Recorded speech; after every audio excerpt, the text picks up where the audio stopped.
Last year, Somalia suffered from the longest drought in history, leading to the death of 43,000 people, half of whom were likely children under 5 years of age. Within the first 6 months of this year, 18,000 to 34,000 people are expected to die.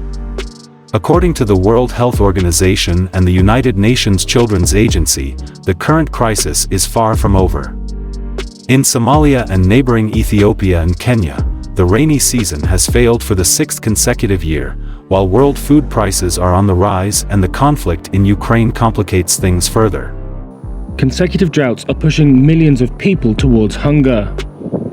And the situation is getting worse, with climate change expected to increase the frequency and severity of droughts in the region.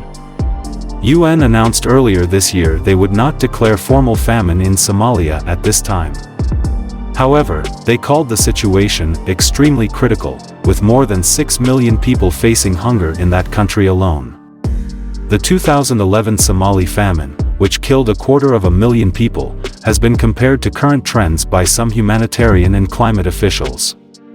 Global warming is set to exceed the 1.5 degrees Celsius limit by about a decade, but the UN's climate panel said action is still possible.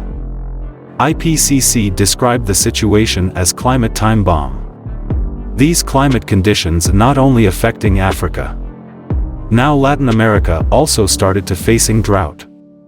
The trade expectations for corn and soybean crops in Argentina have continued to fall due to the country's worst drought in 60 years.